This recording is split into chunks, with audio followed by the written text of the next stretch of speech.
नमस्कार, स्वागत आपका हरियाणा न्यूज 24 पर। मैं हूं प्रिंस लांबा। आईपीएस वाई पूर्ण सिंह के सुसाइड मामले में अब हरियाणा सरकार एक्शन मोड में आ चुकी है। हरियाणा सरकार की तरफ से सबसे पहली और बड़ी कार्रवाई इस मामले से संबंधित की गई है, जिसमें सीधे रोहतक एसपी को बड़ा झटका दे दिया गया है। रोहतक एसपी की छुट्टी करने का काम कर दिया गया है। यानी कि हरियाणा सरकार ने, सैनी सरकार ने फैसला लेते हुए रोहतक एसपी को हटा दिया है और अब कहा जा रहा है कि डीजीपी का नंबर बहुत जल्द लगने वाला है। हालांकि सूत्रों के मुताबिक यह माना जा रहा है कि पोस्टमार्टम के इंतजार में सरकार है। जो ही पोस्टमार्टम होगा त्यों ही डीजीपी के ऊपर भी गाज गिर जाएगी, त्यों ही डीजीपी पर भी एक्शन ले लिया जाएगा। लेकिन इस बात में सच्चाई कितनी है यह भविष्य में देखने को मिलेगा।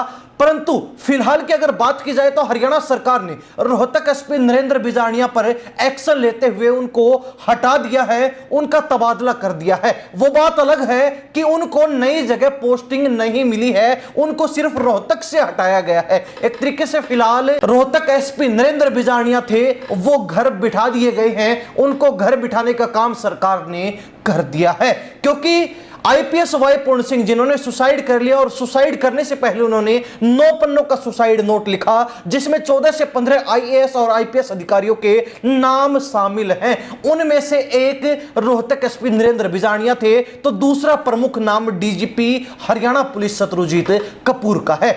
आईपीएस वाई पूर्ण सिंह की पत्नी आईएएस अमनीत पी कुमार का कहना था, और शुरुआत से ही वो लगातार आरोप लगा रही हैं कि डीजीपी के कहने पर रोहतक एसपी ने जालसाजी करते हुए, साजिश करके उनके पति के ऊपर एक गलत एफआईआर दर्ज की, उनको जो है दबाने का प्रयास किया गया, उनका उत्पीड़न करने का काम किया, शोषण करने का काम किया, जिसके चलते मेरे पति मानसिक दबाव नहीं झेल पाए और इसी के चलते उन्होंने सुसाइड किया है। यानी कि अमनीत पी कुमार के अनुसार इस मामले में सबसे मुख्य भागीदारी डीजीपी और रोहतक एसपी की रही है, जिसके चलते उन्होंने चंडीगढ़ पुलिस में भी शिकायत दोनों अधिकारियों के खिलाफ दी थी। हालांकि अब चंडीगढ़ पुलिस ने शिकायत दर्ज करके इस मामले में छानबीन शुरू करने के लिए 6 सदस्यीय एक एसआईटी भी गठित कर दी है और उसकी छानबीन शुरू हो चुकी है। लेकिन इसी बीच बवाल उस समय मचा जब आईपीएस वाई पूर्ण कुमार का जो शव है, जो डेड बॉडी है, उसको सरकारी अस्पताल की मोर्चरी से निकालकर पीजीआई ले जाया गया। लेकिन अब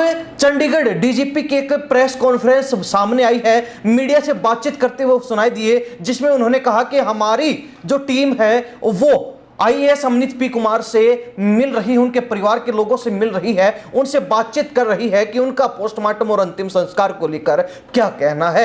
हालांकि पीजीआई के अंदर पूरा बोर्ड जो है बनाया जाएगा, फोरेंसिक टीमें, डॉक्टरों की टीमें, तमाम तरह की टीमें वहां मौजूद रहेंगी, मजिस्ट्रेट वहां पर मौजूद रहेंगे और इसके साथ ही वीडियोग्राफी के साथ पोस्टमार्टम किया जाएगा। लेकिन परिवार की सहमति के बिना ऐसा कुछ भी नहीं होगा। जब परिवार की तरफ से सहमति होगी, परिवार अलाउ करेगा, तभी जो है पोस्टमार्टम की प्रक्रिया अमल में लाई जाएगी। तब तक के लिए शरीर के साथ, डेड बॉडी के साथ कोई छेड़छाड़ नहीं होगी, यह डीजीपी चंडीगढ़ का कहना है। लेकिन अब परिवार की तरफ से उल्टे इसके विपरीत आरोप लगाए गए। परिवार के लोगों का कहना है, अमनीत पी कुमार के भाई का कहना है, जो पंजाब से आम आदमी पार्टी के विधायक भी हैं, कि आईपीएस वाई पूर्ण कुमार का जो शव है उसको जबरन पीजीआई ले जाया गया है। उनके परिवार के किसी भी तरीके की कोई सहमति इस मामले में नहीं थी, जबरदस्ती की जा रही है, मनमर्जी की जा रही है। वो नहीं चाहते कि अभी पोस्टमार्टम हो, पहले न्याय मिलना चाहिए, उसके बाद ही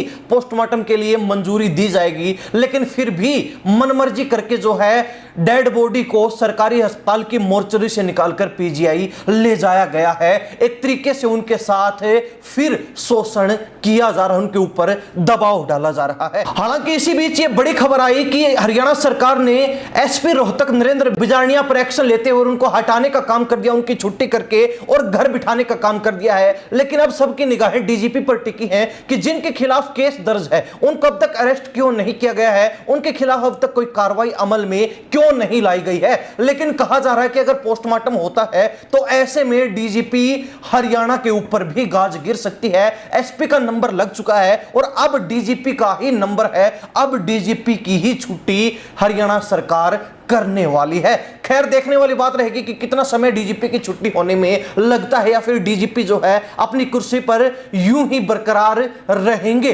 लेकिन आईपीएस वाई पूर्ण कुमार का परिवार और अब तो तमाम राजनीतिक दल, तमाम सामाजिक संगठन और हर वर्ग के व्यक्ति ये आवाज उठा रहे हैं कि आईपीएस वाई पूर्ण कुमार के साथ जो शोषण हुआ, जो उत्पीड़न हुआ, उसमें उनको न्याय मिलना चाहिए और जो लोग दोषी उनके खिलाफ ठोस कार्रवाई होनी चाहिए। अन्यथा हरियाणा सरकार एक बार फिर फेल साबित होगी। हरियाणा सरकार एक बार फिर जनता की उम्मीदों पर खरी नहीं उतर पाएगी और अपनी फजीहत करवा बैठेगी, किरकिरी करवा बैठेगी। हालांकि अब इस मामले में आप ये सोचेंगे कि एसपी रोहतक को क्यों लपेटा गया है, तो आपको बता दें कि मामला जो है रोहतक से ही शुरू होता है। हरियाणा प्रदेश की जनता इस मामले को लेकर और हरियाणा सरकार के द्वारा एसपी रोहतक पर जो कार्रवाई की गई है उसको लेकर क्या राय रखती है, कमेंट के माध्यम से जरूर लिखिए। इन्हीं सब बातों के साथ मैं प्रिंस लांबा, हरियाणा न्यूज़ 24। नमस्कार, जय हिंद।